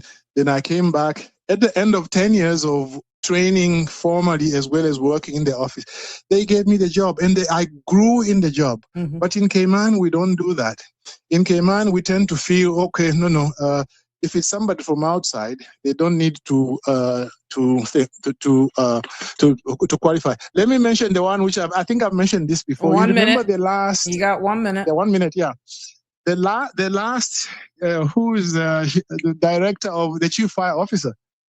Chief fire officer required certain qualifications like a degree or a second degree, which that chief fire officer, the UK one, didn't have. And yet he only had 3 O levels, but they gave him the job. They skipped over Caymanians who had masters in fire science. Mm-hmm. That is totally wrong. That won't change by legislation. It will change by attitude. I thank you today. It's been a nice discussion. We'll join up. There's in due one course. question, Thank you. though, and I want you to explain it because Okay. Miss Melita is asking, and she's been asking, why don't you call names whether or not they're living amongst us? And Melita, no, he's not in the Cayman Islands. But the last question that Miss Melita asks is, why call Suzanne Neem and not the others? And I mean, Suzanne's retirement or her no longer being in public service was public knowledge. Yeah, okay. Suzanne is because, it is public knowledge, and in any case, she is not in government anymore. So she's unlikely, But the ones who I didn't call earlier on, because some of them are still in government, there might be some repercussions. Correct. That's why. Thank you. I just wanted you to share that, explain, and then still answer Miss Melita. But thank you so much. But you can, if you call me, I'll tell you who they are. Take care. Bye-bye. Have a good evening. Always good to participate into these discussions. I know it went all over. I see where some of you are asking, how do you call into the show? 345-936-8255. You can either call direct if you're overseas, WhatsApp as well. But we got to wrap up today's edition of the show. I know we didn't get to ventilate all of the areas, especially from the employer's standpoint. Perspective when it comes to workplace bullying and how hard times, cost of living. I got some stats that can share with you, not to say that we're making excuses, because we're not, but some of these stories and all of the stories, to be honest with you, that have been shared with me are real. And it's very emotive. It's very delicate. It's a delicate dance is what I should say, because based on where in the conversation you may actually tune into these episodes, it may sound as though I am against Caymanians. No, I am not. I try my best to present topics and discussions that are rather very emotive, and many a times striking a balance based on even giving feedback, talking about legislation that surrounds and protects people's rights and all that sort of stuff. It is rather quite challenging. And I have a duty to protect my sources, but I can assure you a lot of these persons know exactly who I'm talking to. And at the end of the day, I'm hoping that they will take it as a lesson and they will actually make some adjustments. But there's a wider discussion that needs to be had as well in regards to communication from one government department to the next. Hence, I felt that there was a public discussion out that when anybody is applying for Caymanian status, be it on the grounds of marriage or naturalization or on the grounds of even descent, that their pictures be placed in a local media or platform, so that persons, should there be any situations that the board can take into consideration, be it good, be it bad, that they have an opportunity to know who's applying. And maybe that through this platform could be something that you champion, but that depends on your feedback. We have heard Jimbo's story. We have heard Mr. Balika's, and it is actually being repeated over and over and over again that people are getting frustrated. And maybe that may be an opportunity for people to actually go back to that system where back in the day, anyone who was applying for the right to be Caymanian status back in those days, they had to actually be placing their pictures in a newspaper. So maybe that's one of the things that is in phase 2, or maybe because of the regulations not being out there, that could be something that could be included, since this part was heavily focused on Caymanian status as well, right to be Caymanian. Maybe it could be even extended for those persons who are applying for residency, PR, for being here a long time, and spouse of Caymanians as well. You never know. Could be something straight across the board for anything that would lead to permanent tenure. It has been my pleasure bringing you another episode here of Sabrina Speaks. I want to thank you all for your participation, for your contributions, for your calls. Until tomorrow, which I will continue with this discussion about workplace bullying. Please do have a good evening. God bless. Love you all lots. Take care. Be safe. And definitely do not withhold your voice, because we are strength and more powerful in numbers. Till tomorrow, take care. That's a wrap for today's edition of Sabrina Speaks. Thank you for tuning in and for being part of the conversation. Remember, the dialogue doesn't stop here. Stay engaged, stay informed, and most importantly, stay empowered. We'll be back tomorrow at 5 p.m., same time, same place, right here on CMR TV and radio, where your voice matters and your truth is heard. Until then, K-Man, take care of yourself and each other. That's it for today's edition of Sabrina Speaks, where your voice matters, your story counts, and your truth is always welcome. Join us weekdays from 5 until 6:30 p.m. right here on CMR TV as we dive into the topics that matter most to you. Catch the show live or on demand at cmrtv.com. And don't forget to follow us on Facebook, YouTube, and Instagram so you never miss a moment. Until next time, stay informed, stay engaged, and always speak your truth.